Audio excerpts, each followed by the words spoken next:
Respiratory system के एएमसीक्यूज हर nursing exam में repeat होते हैं। अगर ये मिस किए तो सिलेक्शन मुश्किल हो सकता है। तो चलिए स्टार्ट करते हैं।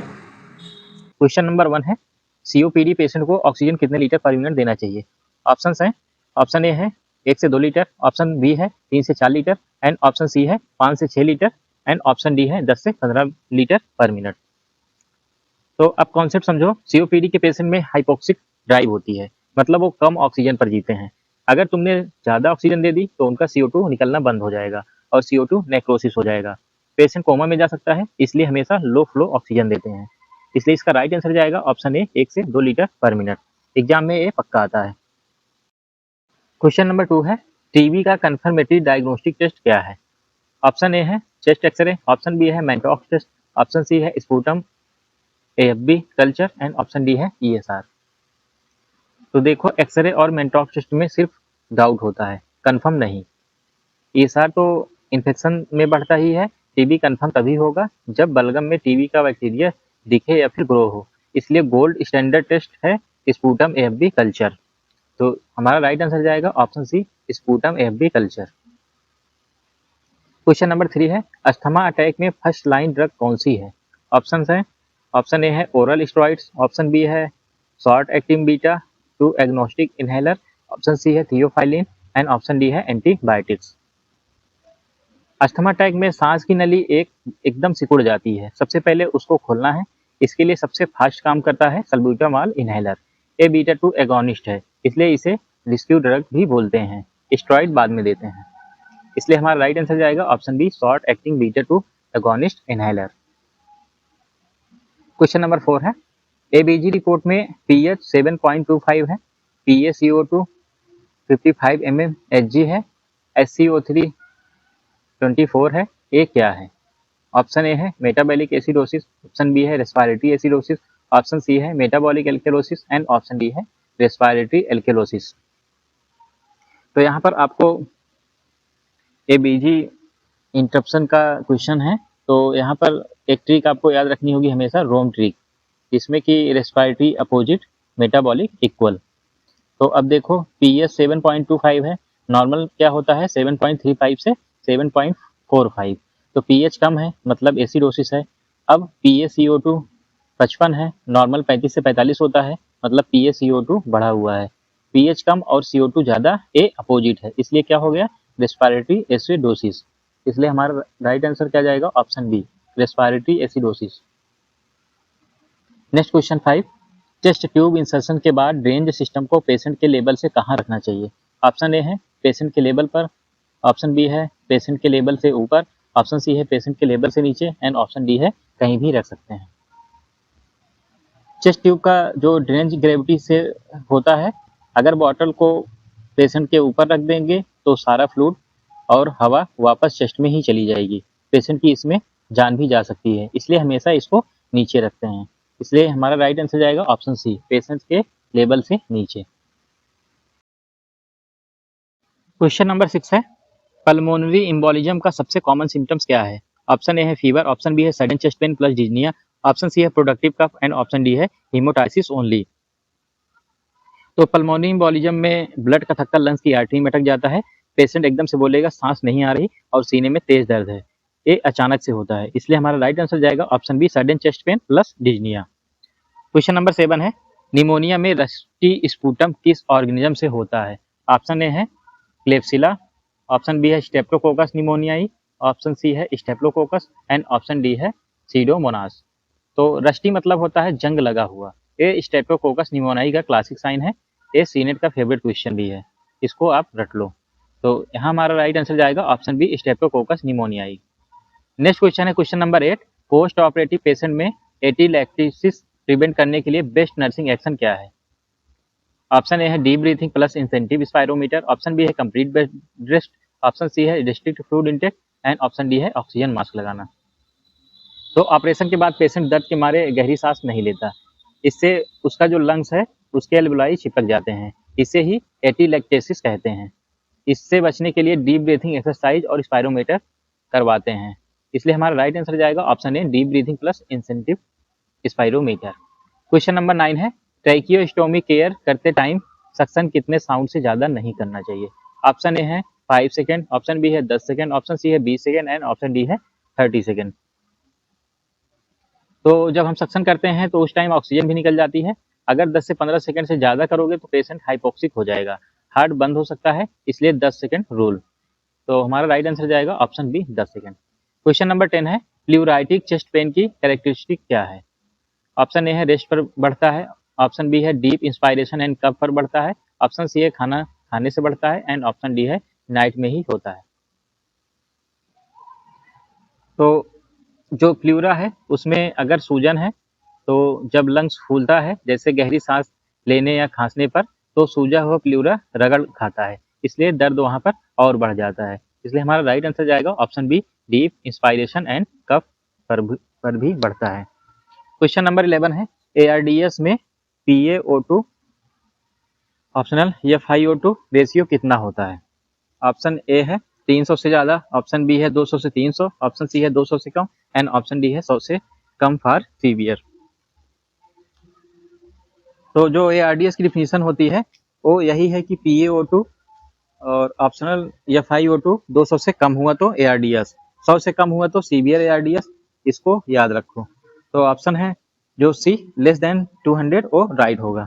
क्वेश्चन नंबर 12 है, मेंटॉक टेस्ट पॉजिटिव कब माना जाता है इम्यूनो कंप्रोमाइज पेशेंट में? ऑप्शन ए है 5 mm इन ड्यूरेशन से ज़्यादा, ऑप्शन बी है 10 mm, ऑप्शन सी है 15 mm एंड ऑप्शन डी है 20 mm। तो जो HIV या कैंसर के पेशेंट होते हैं उनकी इम्यूनिटी वीक होती है, उनमें टीबी होने पर भी बड़ा रिएक्शन नहीं आता, इसलिए 5 mm पर ही पॉजिटिव मान लेते हैं। नॉर्मल लोग से इसमें 10 mm होता है। तो ऑप्शन ए हमारा राइट जाएगा 5 mm इन ड्यूरेशन या ज़्यादा। क्वेश्चन नंबर 13 है, डॉट्स थेरेपी में कैट 1 कितने महीने की होती है? Option A 2 month, option B 4 month, option C 6 month, option D 8 month. तो कैट 1 का मतलब यहाँ पर होता है टीबी केस। इसमें 2 महीने इंटेंसिव फेज होते हैं, HRJD 4 दवाई होती है, फिर 4 महीने कंटिन्यूएशन फेज HRE 3 दवाई होती है, टोटल 6 महीने। ऑप्शन में यहाँ पर ऑप्शन सी राइट जाएगा 6 मंथ। बट अब टीबी का जो ट्रीटमेंट है उसके रेजमेंट में अपडेट आया है, 6 महीने का चेंज करके अब 4 महीने का हो गया ट्रीटमेंट। तो अगर आपको जो है अपडेटेड वाला क्वेश्चन यहाँ पर देखने को मिले तो आपको 4 महीने ऑप्शन सही करने हैं। नेक्स्ट है क्वेश्चन नंबर 14, एम्फाइसमा का प्राइमरी पैथोलॉजिकल चेंजेस क्या है? ऑप्शन ए है ब्रोंकोस्पाज्म, ऑप्शन बी है डिस्ट्रक्शन ऑफ एल्वियोलर वाल, ऑप्शन सी है increase sputum production, option D है प्लूरल इन्फ्लामेशन। तो एम्फाइसमा में एल्वियोलर की जो दीवार है वो टूट जाती है, इससे बड़े बड़े एयर स्पेस बन जाते हैं, हवा अंदर फंस जाती है, बाहर नहीं निकलती, इसलिए सांस फूलती है। इसलिए हमारा राइट आंसर जाएगा option B destruction of alveolar wall. Question number 15 है, पीक फ्लो मीटर किस डिसीज की मॉनिटरिंग के लिए यूज होता है? ऑप्शन ए है टीबी, ऑप्शन बी है अस्थमा, ऑप्शन सी है निमोनिया एंड ऑप्शन डी है लंग्स कैंसर। तो जो पीक फ्लो मीटर है उससे पता चलता है कि सांस की नली कितनी खुली है। अस्थमा में नली बार बार सिकुड़ती है, इसलिए घर पर पेशेंट खुद इसे चेक करता है कि अस्थमा कंट्रोल में है या नहीं, इसलिए हमारा राइट आंसर जाएगा option B asthma. Question number 16 है, निमोथोरैक्स में चेस्ट एक्सरे पर क्या दिखेगा? ऑप्शन ए है फ्लूइड लेवल, ऑप्शन बी है absence of lungs marking plus collapsed lung, option C है वाइट पैच, ऑप्शन डी है नॉर्मल एक्सरे। यहाँ पर निमोथोरैक्स का मतलब होता है प्लूरल स्पेस में हवा भर गई, हवा एक्सरे में खाली दिखती है, इस हवा के प्रेशर से लंग दबकर सिकुड़ जाता है, इसलिए लंग्स की लाइन गायब हो जाती है। इसलिए हमारा राइट आंसर जाएगा option B absence of lung marking plus collapsed lung. Next है क्वेश्चन नंबर 17, ब्रोंकियल अस्थमा में कौन सा ब्रीथ साउंड सुनाई देता है? ऑप्शन ए है क्रैकल्स, ऑप्शन बी है व्हीजिंग, ऑप्शन सी है प्लूरल लब, ऑप्शन डी है स्टोडर। तो यहाँ पर कॉन्सेप्ट ये है कि जब भी अस्थमा में सांस की नली तंग हो जाती है तो तंग नली से जब हवा गुजरती है तो सीटी जैसी आवाज आती है, इसे ही व्हीजिंग कहते हैं। ये अस्थमा का हॉलमार्क साइन है, इसलिए हमारा राइट आंसर जाएगा option B wheezing. Question 18, oxygen toxicity का सबसे पहला साइन क्या है? ऑप्शन ए है रेस्ट्रोस्टर्नल डिस्कम्फर्ट, ऑप्शन बी है सीजर्स, ऑप्शन सी है blindness, option D pulmonary fibrosis. तो होता क्या है कि अगर ज़्यादा देर तक 100% ऑक्सीजन किसी पेशेंट को हम देते हैं तो लंग्स में जलन होती है। सबसे पहले पेशेंट बोलेगा कि सीने के बीच में ब्रेस्ट बोन के पीछे जलन हो रही है, बाद में सीजर्स आते हैं, इसलिए हमारा राइट आंसर जाएगा ऑप्शन ए रेस्ट्रोस्टर्नल डिस्कम्फर्ट। क्वेश्चन 19 है, पोस्टुरल ड्रेनेज के लिए अपर लोब इंटीरियर सेगमेंट में पेशेंट की पोजीशन क्या होगी? ऑप्शन ए है सुपाइन, ऑप्शन बी है प्रोन, ऑप्शन सी है लेफ्ट लेटरल, ऑप्शन डी है सिटिंग लीनिंग फॉरवर्ड। तो इसका कॉन्सेप्ट ये है कि अपर लोब का अगला हिस्सा खाली करना है, ग्रेविटी से करना है, तो पेशेंट को सीधा लिटा देंगे सुपाइन पोजीशन में, इससे बलगम आसानी से निकल जाएगा। इसलिए हमारा राइट आंसर जाएगा option A supine. Question number 20 है, लंग्स कैंसर के सबसे कॉमन टाइप्स कौन सा है? ऑप्शन ए है small cell carcinoma, option B है एडिनोकार्सिनोमा, ऑप्शन सी है squamous cell carcinoma and option D है लार्ज सेल कार्सिनोमा। तो पहले स्मोकिंग की वजह से स्क्वैमस सेल कॉमन था, लेकिन अब नॉन स्मोकर्स में भी कैंसर हो रहा है। अब सबसे ज्यादा एडिनोकार्सिनोमा मिलता है, एग्जाम में अपडेट पूछते हैं, इसलिए हमारा राइट आंसर जाएगा option B adenocarcinoma. Question number 21, pulse oximeter का नॉर्मल SpO2 रेंज क्या होता है? ऑप्शन ए है 85 से 90%, ऑप्शन बी है 90 से 94%, ऑप्शन सी है 95 से 100% एंड ऑप्शन डी है 75 से 85%। तो इसका कॉन्सेप्ट ऐसा है कि SpO2 मतलब ब्लड में ऑक्सीजन कितना परसेंट है।